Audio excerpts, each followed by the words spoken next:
साथियों, भारत एक संवैधानिक लोकतांत्रिक परंपरा है। राजनीतिक दलों का अपना एक अहम महत्व है और राजनीतिक दल भी हमारी संविधान की भावनाओं को जन जन तक पहुंचाने का एक प्रमुख माध्यम है। लेकिन संविधान की भावना को भी चोट पहुंची है। संविधान के एक एक धारा को भी चोट पहुंची है जब राजनीतिक दल अपने आप में अपना लोकतांत्रिक कैरेक्टर खो देते हैं। जो दल स्वयं लोकतांत्रिक कैरेक्टर खो चुके हो, वो लोकतंत्र की रक्षा कैसे कर सकते हैं?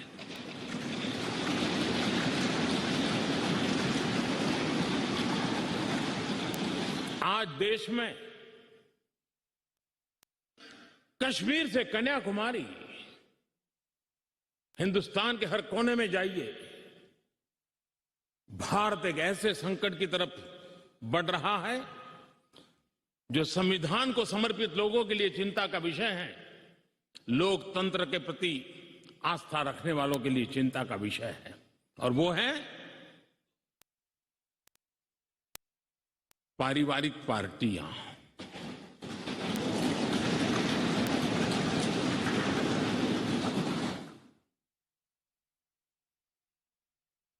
राजनीतिक दल, party for the family, party by the family,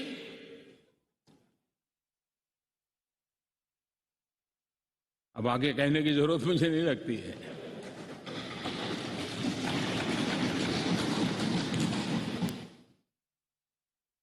Kashmir से कन्याकुमारी हरी राजनीतिक दलों की तरफ देखिए, ये लोकतंत्र की भावना के खिलाफ है।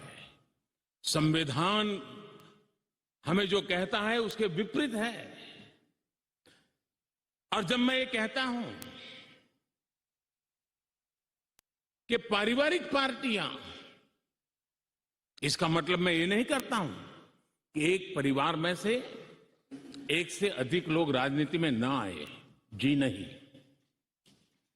योग्यता के आधार पर, जनता के आशीर्वाद से किसी परिवार से एक से अधिक लोग राजनीति में जाएं, इससे पार्टी परिवारवादी नहीं बन जाती है।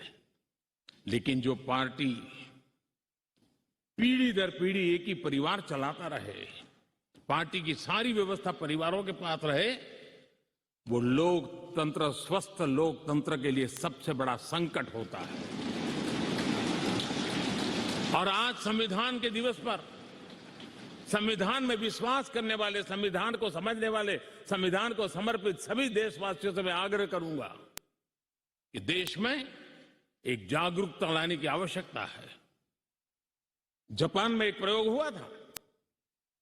जापान में देखा गया कि कुछ ही पॉलिटिकल फैमिली ही व्यवस्था में चल रहे हैं, तो किसी ने बीड़ा उठाया था कि वो नागरिकों को तैयार करेंगे और पॉलिटिकल फैमिली के बाहर के लोग निर्णय प्रक्रिया में कैसे आए।